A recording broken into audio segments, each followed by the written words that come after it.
弟兄姊妹平安，今天是2023年的11月24号。今天的经文是诗篇100篇，以赛亚书第40章第1节到11节，启示录22章第1节到第9节。今天要跟大家分享的主题是重建。重建所指的是硬体方面，同时也是指着软体方面。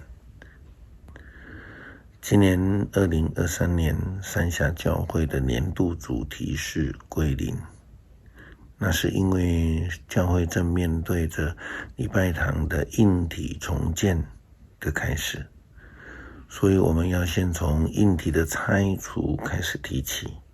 归零是重建的一个基础，正如同圣经耶利米书31章27节到28节，先知这样说道：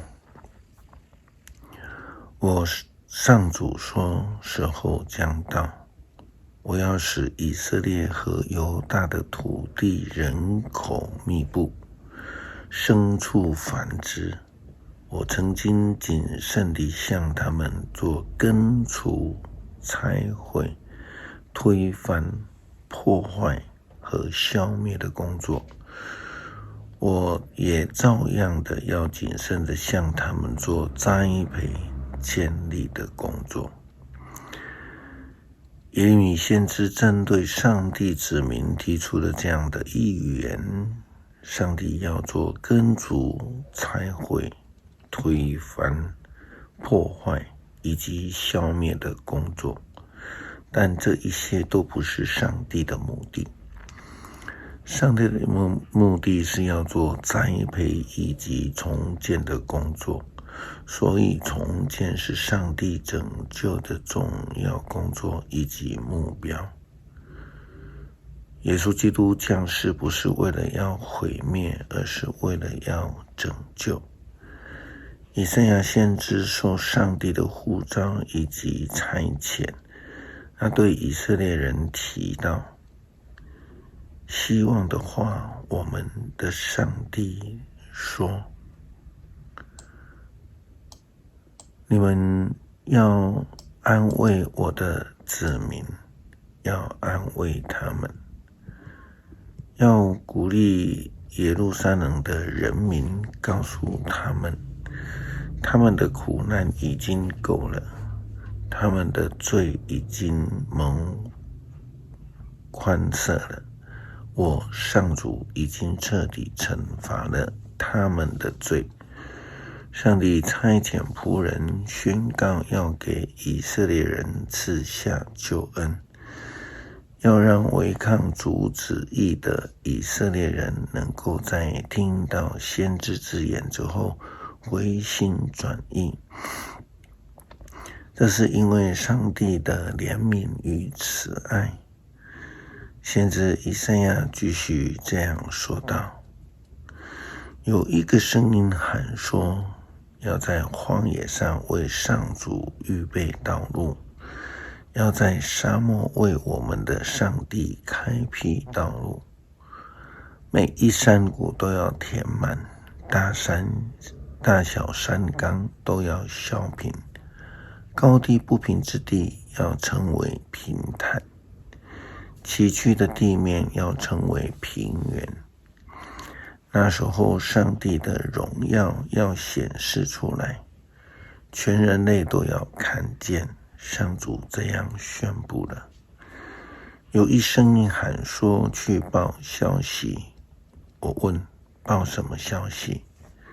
要宣布人人都像草芥一般，他们的美丽像野地的花。上主吹起一阵风，草就枯干，花就凋谢，人跟花草没有两样，草会枯萎，花会凋谢，但是我们上帝的话却不改变。耶路撒冷啊，要登高山报好消息，西安哪要大声呼喊，报好消息，要大声喊叫，不要害怕，告诉犹大的大小村镇，你们的上帝就要来了。至高的上主要带着权柄来临，他要用全能治理天下，他要奖赏他们，他要拯救他们。透过先知提到的要铺平，要填满，都是表达重建，表达上帝定义要拯救以色列人。透过他所差遣的先知，上帝言明他来不是为了要毁灭，乃是要为了赐下救恩。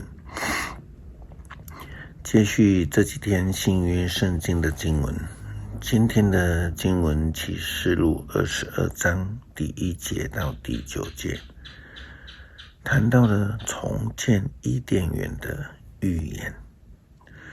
圣经这样记载说，天使又让我看到一道生命水的河流，闪耀像水晶，从上帝的羔羊的宝座流出来，通过城中心的街道。河的两边有生命树，每年结果子12次，每月1次。树的叶子能够医治万国。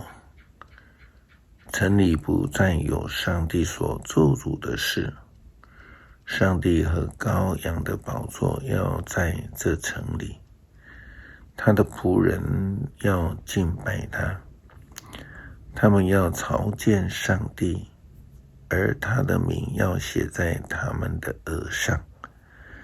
那里不再有黑夜，他们不需要灯光或日光，因为主上帝是他们的光。他们要做王统治直到永远。天使对我说，这些话是真实可靠的。那赐下圣灵给先知们的主上帝差遣他的使者，把必定在短期内发生的事指示给他的仆人们。耶稣说，看吧，我快要来了。那遵守这书上预言的人有福了。我约翰听见并且看见了这一切的事。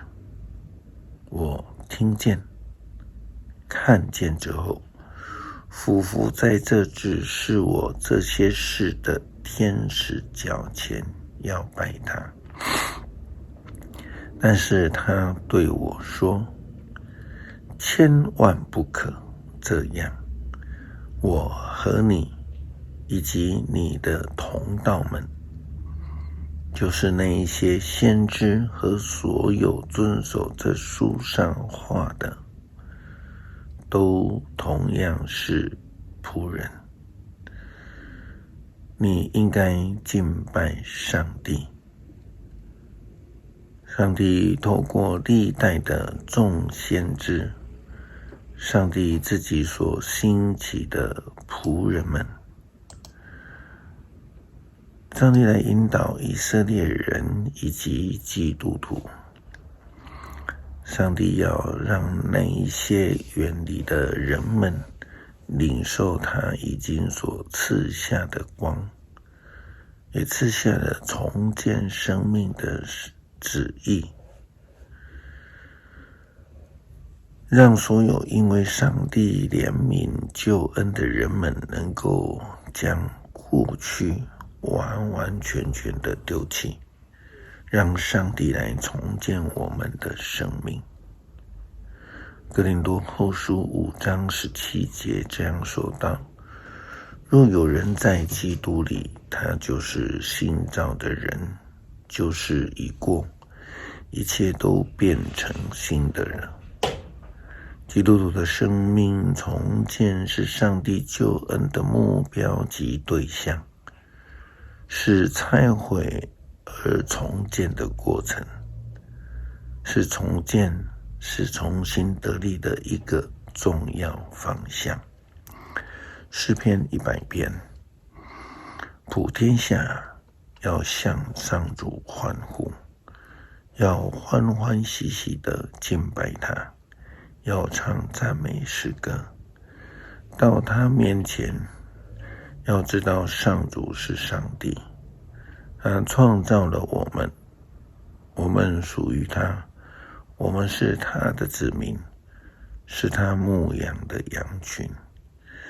要以感谢进入他的圣殿，要以颂赞进入他的圣所，要感谢他，颂赞他。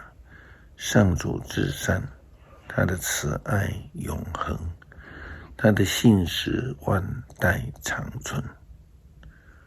感谢上帝的宏恩，让我们能够透过你的慈爱怜悯，领受你所赐的生命改变。求主帮助我们在礼拜堂重建的过程当中，体会并且愿意了解，并让你来改变我们，重建我们的灵命。感谢上帝继续保守于节，让他透过一生的处置得以恢复顺利，更在上帝医治的恩典之下，活出神迹的生命。求主继续看顾、保守、医治他，使他快快的恢复。祷告，感谢，奉主耶稣基督圣名求，阿们。